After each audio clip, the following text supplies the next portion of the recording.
क्या नाम है आपका? ईशा गुठारी। किस एग्ज़ाम को आपने भी पास किया है? क्या रैंक आई है? मैंने नीट एग्ज़ाम को पास किया है। मेरे 720 में से 720 आया है और मेरी ऑल इंडिया रैंक 1 आई है। कितने घंटे पढ़ाई करते थे? क्या मकसद था मूल रूप से आपके दिमाग में जब आप पढ़ते थे? मैं रोज़ 6 से 7 घंटे पढ़ती थी और जब मैंने शुरू किया तो मेरा एक एम था कि मुझे एम्स दिल्ली जाना है, तो मैंने उसके लिए बहुत मेहनत करी है। क्या सपोर्ट रहा पेरेंट्स का, टीचर्स का? सबका स्पेशल क्या किया? सबका बहुत सपोर्ट रहा है। मेरे टीचर्स का भी मुझ पर पर्सनल अटेंशन था। मैं रेडिएंट एकेडमी में पढ़ी हूँ और एमडीएस स्कूल में पढ़ी हूँ। सबका मेरा बहुत सपोर्ट रहा है।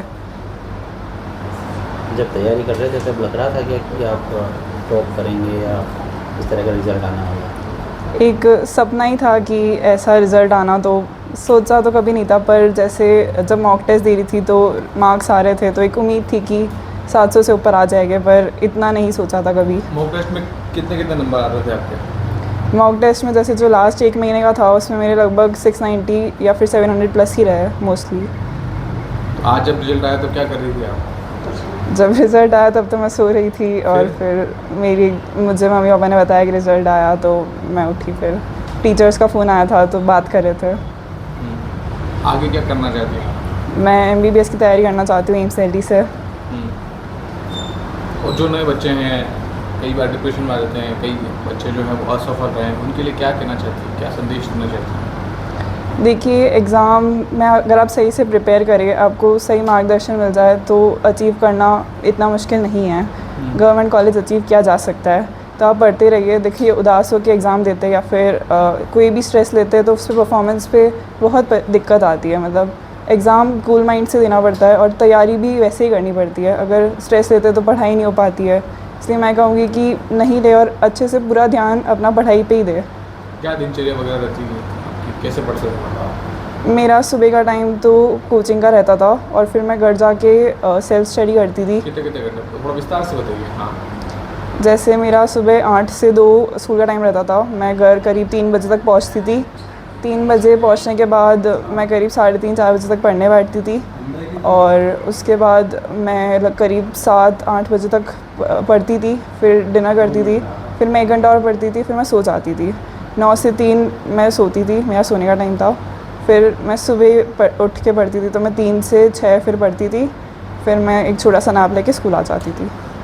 फैमिली में कौन कौन है, क्या क्या करता है, फादर क्या करता है? ये फैमिली में हाँ, मम्मी, हाँ, पापा और मेरा बड़ा भाई है। हाँ। और क्या करते हैं आपके पिताजी? मेरे पापा और बड़े भाई बिज़नेस में, प्लाईवुड का बिज़नेस है और मेरी मम्मी हाउसवाइफ है। छोटा भाई क्या करता है? मेरा छोटा भाई नहीं है। बड़ा भाई? हाँ। बड़ा भाई बिज़नेस में ही है। इसका जो आज रिजल्ट आया इसकी जो क्रेडिट है वो किसे देना चाह रहे हैं?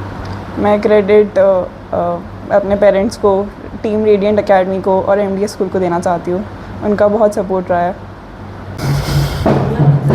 मेन फोकस मेरा एनसीईआरटी पे रहा है। स्पेशली बायो की एनसीईआरटी मैंने 20-25 बार रिवाइज़ करी है। मैंने अच्छे से पढ़ी है और तीनों सब्जेक्ट में पहले टीचर जो पढ़ाते थे वो पढ़ते थे, घर जाके उसको रिवाइज़ करते थे। फिर एनसीईआरटी पे मेन फोकस रहता था। क्वेश्चन प्रैक्टिस की बात करूँ तो हमारे कोचिंग का मॉड्यूल था मेनली वो, और एनसीईआरटी बेस्ड बुक्स करी है, जैसे कि एमटीजी करी है एनसीईआरटी बेस्ड, और पीवाईक्यूज़ का भी बहुत इंपॉर्टेंस रहता है। तो मैंने पीवाईक्यू भी सॉल्व करे, लाइक फ़िज़िक्स केमिस्ट्री के लिए तो 33 इयर्स और बायो के तो रिसेंटली ही की है।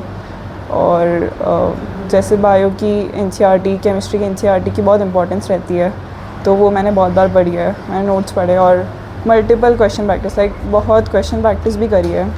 लास्ट में बहुत सारे मॉक टेस्ट भी दिए है, final full syllabus mock test भी बहुत दिए और पार्ट मॉक टेस्ट भी दिए है। तो ओवरऑल ये मेरी तैयारी थी। आपके दोस्त वगैरह क्या करते थे पढ़ने के बारे में? क्या उनको खेलने में टाइम दे पाती थी, बातचीत होती थी, नहीं होती थी, गपशप वगैरह करते थे? मेरी एक बेस्ट फ्रेंड थी गार्गी, मेनली वही दोस्त रही है, पूरे 2 साल वो दोस्त रही है। तो हमारा ऐसी दोस्ती थी कि हम हमेशा लगभग साथ में ही रहते थे, मतलब साथ में ही रहते थे। ऐसा था कि जब स्कूल बंद हो गए थे तब भी हम रोज़ शाम को बात करते थे, एक दूसरे को बताते थे कि आज क्या किया, और जब स्कूल चलता था तब भी हमारा ऐसा था कि हम बात करते थे। तो हमारा ऐसा था कि सेम साथ में है, तो फिर ऐसा था कि जो मैं फ़ेस कर रही हूँ अभी, लाइक अगर मुझे ऐसा है कि आज मेरा मन नहीं लग रहा है, मेरी पढ़ाई नहीं हो पा रही है, तो मैं उसको फ़ोन किया कि मुझे ये सब बोलना है, और उतने में वो ये सब बोल देती थी। मतलब सेम टाइम पे सेम सिचुएशंस रहती थी हमारी, तो फिर इतना साथ रहा है हमारा कि हम पूरे टाइम साथ में ही रहे कि कोई भी बात हो, कोई भी हो तो उससे शेयर करना। ऐसे मैं किसी स्पोर्ट्स में तो नहीं थी और मैं नहीं जाती थी। मैं शाम को रात के टाइम ऐसे वॉक करती थी, या तो मेरी कॉलोनी फ्रेंड के साथ या तो मम्मी के साथ। क्या नाम है दोस्त? गार्गी। गार्गी। अच्छा, कोरोना के दौरान क्या किया आपने? कोरोना के टाइम तो मेरी स्टडी करी या उस टाइम कुछ अलग से टाइम स्पेंड किया? क्या किया था कोरोना टाइम? कोरोना के टाइम तो मेरी 9-10 चल रही थी, और तब मैं बेसिक को बिल्डअप करने में ही अपना ध्यान दिया है। मैं कोचिंग में पढ़ती थी, हमारी ऑनलाइन क्लासेस चलती थी।